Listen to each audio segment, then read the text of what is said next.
आपके सुझावों की इस वर्ष के बजट में बहुत अहम भूमिका रही है और आपने भी जब बजट देखा होगा तो आप सबके ध्यान में आया होगा कि आपके सुझावों को, आपके विचारों को इसमें समाविष्ट करने का भरसक प्रयास किया गया है। वो काम तो हो गया। अब जो आज का ये संवाद है, ये संवाद कृषि सुधारों और बजट के प्रावधानों को हम आगे बढ़ाएं, तेजी से आगे बढ़ाएं, लास्ट माइल डिलीवरी तक पहुंचे, निश्चित समय सीमा में करें और बड़ी एफिशिएंसी के साथ करें और फिर भी सबको जोड़ करके करें।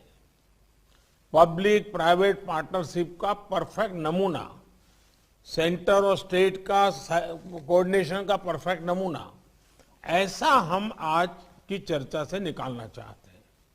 इस वेबिनार में एग्रीकल्चर, डेयरी, फिशरीज जैसे भांति भांति के सेक्टर्स के एक्सपर्ट भी हैं।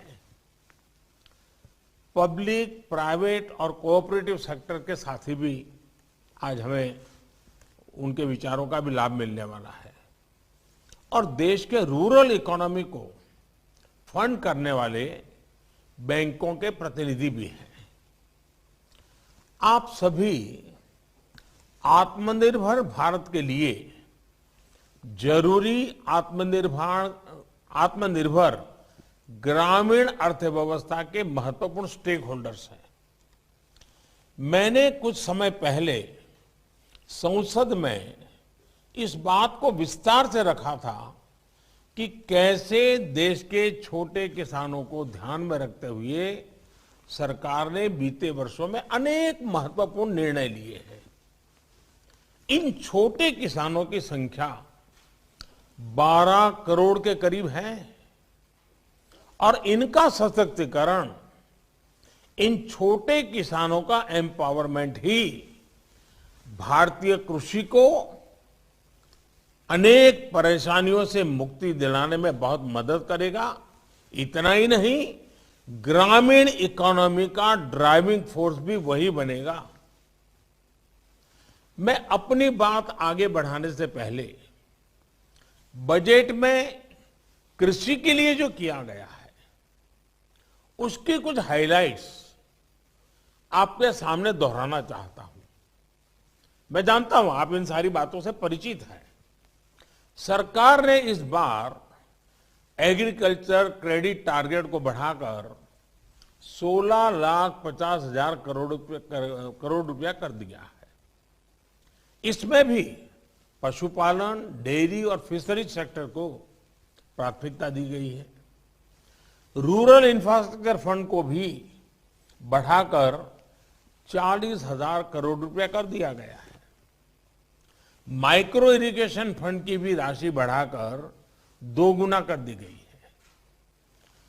ऑपरेशन ग्रीन स्कीम का दायरा बढ़ाकर अब 22 पेरिसेबल प्रोडक्ट्स तक का उसको कर दिया गया है। देश की 1000 और मंडियों को ई नाम से जोड़ने का फैसला लिया गया है। इन सारे ही निर्णयों में सरकार की सोच झलकती है, सरकार का इरादा महसूस होता है और साथ साथ सरकार के विजन का पता चलता है। और ये सारी बातें आप सबके साथ चर्चा में से उभरी हुई है, जिसको हमने आगे बढ़ाया है। लगातार बढ़ते हुए कृषि उत्पादन के बीच 21वीं सदी में भारत को पोस्ट हार्वेस्ट क्रांति या फिर फूड प्रोसेसिंग क्रांति और वैल्यू एडिशन की आवश्यकता है। देश के लिए बहुत अच्छा होता अगर ये काम 2-3 दशक पहले ही कर लिया गया होगा। अब हमें जो समय बीत गया है उसकी भरपाई तो करनी ही करनी है। आने वाले दिनों के लिए भी अपनी तैयारी और अपनी तेजी को बढ़ाना है। साथियों, अगर हम अपने डेयरी सेक्टर को ही देखें तो आज वो इतना मजबूत इसलिए है क्योंकि इतने दशकों में उसने प्रोसेसिंग का बहुत विस्तार किया है। आज हमें एग्रीकल्चर के हर सेक्टर में, हर खाद्यान्न, हर सब्जी, फल, फिशरीज, सभी में प्रोसेसिंग पर सबसे ज्यादा फोकस करना है। और प्रोसेसिंग की व्यवस्था उसे सुधारने के लिए जरूरी है किसानों को अपने गांव के पास ही स्टोरेज की आधुनिक सुविधा मिले। खेत से प्रोसेसिंग यूनिट तक पहुंचने की व्यवस्था सुधारनी ही होगी। प्रोसेसिंग यूनिट की hand holding farmer producer organisations मिलकर के करें। और हम सब ये जानते हैं कि फूड प्रोसेसिंग क्रांति के लिए देश के किसानों के साथ ही देश के पब्लिक प्राइवेट कोऑपरेटिव सेक्टर को भी पूरी ताकत से सही दिशा में आगे बढ़ाना होगा। साथियों, आज ये समय की मांग है कि देश के किसान की उपज को बाजार में ज्यादा से ज्यादा विकल्प मिले। सिर्फ रॉ प्रोडक्ट या फिर सिर्फ उपज तक किसानों को सीमित रखने का नुकसान देश देख रहा है। हमें देश के एग्रीकल्चर सेक्टर का प्रोसेस्ड फूड में के वैश्विक मार्केट में विस्तार करना ही होगा। हमें गांव के पास ही एग्रो इंडस्ट्रीज क्लस्टर की संख्या बढ़ानी होगी ताकि गांव के लोगों को गांव में ही खेती से जुड़े रोजगार मिल सके। ऑर्गेनिक क्लस्टर्स, एक्सपोर्ट क्लस्टर्स, इसकी भी इसमें बहुत बड़ी भूमिका होगी। गांव से एग्रो बेस्ड प्रोडक्ट्स शहरों की तरफ जाएं और शहरों से दूसरे इंडस्ट्रियल प्रोडक्ट गांव पहुंचे, ऐसी स्थिति की तरफ हमें बढ़ना होगा। अभी भी लाखों माइक्रो फूड प्रोसेसिंग यूनिट्स देश में चल रही है, लेकिन उनका विस्तार करना, उनके सामर्थ्य को बढ़ाना, ये आज समय की मांग है, बहुत जरूरी है।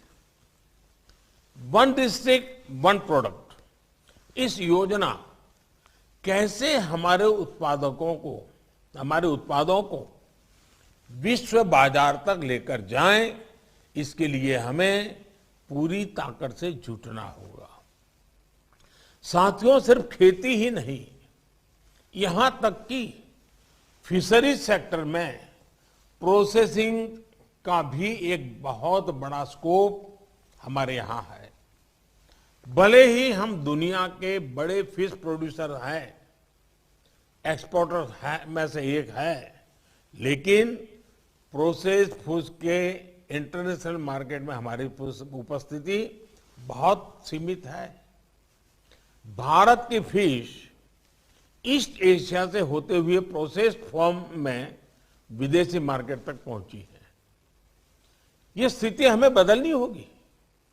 साथियों, इसके लिए जरूरी रिफॉर्म्स के अलावा करीब 11,000 करोड़ रुपए की प्रोडक्शन लिंक इंसेंटिव्स की योजना भी सरकार ने बनाई है, जिसका लाभ इंडस्ट्री उठा सकती है। Ready to eat, ready to cook, फल सब्जियां हो, सी फूड हो, मोजारेला चीज हो, ऐसे अनेक उत्पादों को प्रोत्साहित किया जा रहा है। कोविड के बाद देश और विदेश में ऐसे बेहतरीन प्रोडक्ट्स की डिमांड कितनी बढ़ गई है, ये आप मुझसे बेहतर जानते हैं। साथियों, ऑपरेशन ग्रीन्स योजना के तहत किसान रेल के लिए सभी फलों और सब्जियों के परिवहन पर 50% सब्सिडी दी जा रही है। किसान रेल भी आज देश के कोल्ड स्टोरेज नेटवर्क का सशक्त माध्यम बनी है।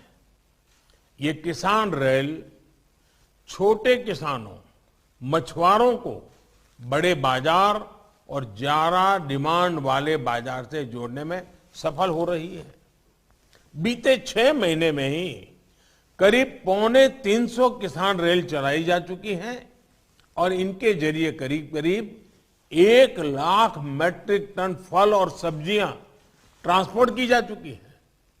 ये छोटे किसानों के लिए बहुत बड़ा माध्यम तो है ही, कंज्यूमर और इंडस्ट्री को भी इसका लाभ हो रहा है। साथियों, देश भर के जिलों के बीच में वहां पैदा होने वाले फल सब्जियों की प्रोसेसिंग के लिए क्लस्टर्स बनाने पर बल दिया जा रहा है। इसी तरह आत्मनिर्भर अभियान के तहत प्रधानमंत्री सूक्ष्म खाद्य प्रसंस्करण उद्यम उन्नयन स्कीम के तहत लाखों छोटी फूड एंड प्रोसेसिंग यूनिट्स को मदद की जा रही है। इसके लिए जरूरी इंफ्रास्ट्रक्चर से लेकर यूनिट्स लगाने तक आपकी भागीदारी बहुत महत्वपूर्ण है। साथियों, फूड प्रोसेसिंग के साथ साथ हमें इस बात पर भी फोकस करना है कि छोटे से छोटे किसान को भी आधुनिक टेक्नोलॉजी का लाभ कैसे मिल पाए। देश के छोटे किसान ट्रैक्टर, पराली वाली मशीनें या फिर दूसरी मशीनें अफोर्ड नहीं कर सकते। क्या ट्रैक्टर और दूसरी मशीनों को शेयर करने का एक संस्थागत सस्ता और प्रभावी विकल्प किसानों को दिया जा सकता है? आज जब हवाई जहाज तक एयरलाइंस को घंटों के आधार पर किराए पर मिल जाते हैं, तो किसानों के लिए भी ऐसी व्यवस्थाओं का विस्तार देश में किया जा सकता है। किसान की उपज मंडी तक पहुंचने के लिए ट्रक एग्रीगेटर्स का प्रयोग तो इस कोरोना काल में कुछ हद तक किया भी गया था और लोगों को अच्छा लगा था। इसका विस्तार खेत से मंडी या फैक्ट्रियों तक, खेत से किसान रेल तक, ये कैसे हो सके, इस पर हमें काम करना होगा। खेती से जुड़ा एक और अहम पहलू सॉइल टेस्टिंग का है। बीते वर्षों में केंद्र सरकार द्वारा करोड़ों किसानों को सॉइल हेल्थ कार्ड दिए गए हैं। अब हमें देश में सॉइल हेल्थ कार्ड की टेस्टिंग की सुविधा गांव-गांव तक पहुंचानी है। जैसे ब्लड टेस्टिंग की लैब्स होती हैं, पैथोलॉजी लैब होती हैं, उनका एक नेटवर्क होता है, वैसे ही हमें सॉइल टेस्टिंग के लिए भी करना है। और उसमें प्राइवेट पार्टी बहुत बड़ी मात्रा में जुड़ सकती है। और एक बार सॉइल टेस्टिंग का नेटवर्क बन जाए और किसान को सॉइल टेस्टिंग की आदत हो जाए, उसके अपने खेत की जमीन की सेहत कैसी है, उस जमीन के प्रति उसके अंदर जागरूकता आएगी, तो उसके सारे निर्णयों में बहुत बड़ा बदलाव आएगा। देश के किसान को जितना ज्यादा अपनी मिट्टी की सेहत के बारे में पता रहेगा, उतना ही अच्छे तरीके से वो फसल के उत्पादन पर प्रभाव पैदा करेगा। साथियों, एग्रीकल्चर सेक्टर में R&D को लेकर ज्यादातर योगदान पब्लिक सेक्टर का ही है। अब समय आ गया है कि इसमें प्राइवेट सेक्टर की भागीदारी बढ़े। R&D की जब बात आती है तो सिर्फ बीज तक ही सीमित नहीं, बल्कि मैं एक फसल से जुड़े पूरी साइंटिफिक इकोसिस्टम की बात कर रहा हूं। होलिस्टिक अप्रोच चाहिए, पूरा साइकिल होना चाहिए। हमें अब किसानों को ऐसे विकल्प देने हैं जिसमें वो गेहूं चावल उगाने तक ही सीमित न रहे। ऑर्गेनिक फूड से लेकर सलाद से जुड़ी सब्जियों तक ऐसी अनेक फसलें हैं जो हम आजमा सकते हैं। इसी तरह मैं आपको मिलेट्स के नए मार्केट को भी टैप करने का सुझाव दूंगा। मोटे अनाज के लिए भारत की एक बड़ी जमीन बहुत उपयोगी है। ये कम पानी में भी बेहतरीन उपज देते हैं। मिलेट्स की डिमांड पहले ही दुनिया में बहुत अधिक थी। अब कोरोना के बाद तो ये इम्यूनिटी बूस्टर के रूप में बहुत पॉपुलर हो चुका है। इस तरफ किसानों को प्रोत्साहित करना भी फूड इंडस्ट्री के साथियों की बहुत बड़ी जिम्मेदारी है। साथियों, सीवीड और बी वैक्स, आज हनी का हमारे यहां धीरे धीरे फैला हो रहा है और किसान भी हनी बी की दिशा में काम कर रहे हैं। ऐसे में समुद्री तट पर सीवीड और बाकी क्षेत्रों में हनी बी और फिर बी वैक्स, इसके मार्केट को टैप करना भी समय की जरूरत है। सीवीड की फार्मिंग के लिए देश में बहुत संभावना है, क्योंकि एक बहुत बड़ी कोस्टलाइन हमारे पास है। सीवीड से हमारे मछुआरों को आमदनी का एक बड़ा माध्यम मिलेगा। इसी तरह हम शहद के व्यापार में तो बेहतर कर रहे हैं। हमें बी वैक्स की लेकर भी अपनी भागीदारी और बढ़ानी है। इसमें आपका ज्यादा से ज्यादा कंट्रीब्यूशन कैसे हो सकता है, इस पर भी आज जब दिन भर आप चर्चा करेंगे, विचार विमर्श करेंगे, तो जरूर अच्छी अच्छी बातें उभर करके आएगी।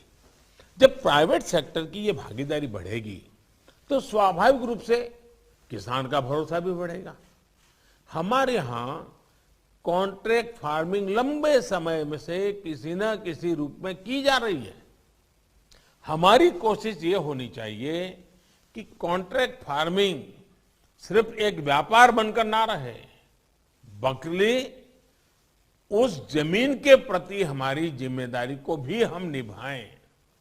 हमें किसानों को ऐसी टेक्नोलॉजी, ऐसे बीज उपलब्ध कराने हैं जो जमीन के लिए भी हेल्दी हो और न्यूट्रिशन की मात्रा भी उनमें अधिक हो। साथियों, देश की खेती में सिंचाई से लेकर बुआई, कटाई और कमाई तक टेक्नोलॉजी का एक संपूर्ण समाधान मिले, इसके लिए हम सबको मिलकर के एकजुट प्रयास कर रहे हैं। हमें एग्रीकल्चर सेक्टर से जुड़े स्टार्टअप्स को बढ़ावा देना होगा, युवाओं को जोड़ना होगा। कोरोना के समय में हमने देखा है कि कैसे अनेकों स्टार्टअप्स ने फलों और सब्जियों को लोगों के घर तक पहुंचाया है। और ये खुशी की बात है कि ज्यादातर स्टार्टअप्स देश के नौजवानों द्वारा ही शुरू किए गए हैं। हमें इन्हें लगातार प्रोत्साहित करते होगा। ये आप सभी साथियों की सक्रिय भागीदारी के बिना संभव नहीं है। किसानों को ऋण, बीज, खाद और बाजार, ये किसान की प्राथमिक जरूरत तो है ही, जो उसे समय पर चाहिए। बीते वर्षों में किसान क्रेडिट कार्ड का दायरा हमने छोटे से छोटे किसानों तक, पशुपालक और मछुआरों तक उसको बढ़ाया है, उसका विस्तार किया है। हमने अभियान चलाकर पिछले एक साल में 1,80,00,000 से ज्यादा किसानों को किसान क्रेडिट कार्ड दिए हैं। क्रेडिट का प्रावधान भी 6-7 साल पहले की तुलना में 2 गुने से ज्यादा किया गया है। ये क्रेडिट किसानों तक समय पर पहुंचे, ये बहुत जरूरी है। इसी तरह ग्रामीण इंफ्रास्ट्रक्चर की फंडिंग में भी आपकी भूमिका अहम है। 1,00,000 करोड़ रुपए के इंफ्रा फंड का इंप्लीमेंटेशन भी उत्साहवर्धक है। इस कदम से खरीद से लेकर स्टोरेज तक की पूरी चेन के आधुनिकीकरण को प्रोत्साहन मिलेगा। इस बजट में तो देश भर के एपीएमसीज को भी इस फंड का लाभ देने का फैसला किया गया है। देश में जो 10,000 एफपीओज बनाने जा रहे हैं, इससे एक बहुत ही सशक्त कोऑपरेटिव की व्यवस्था बन रही है।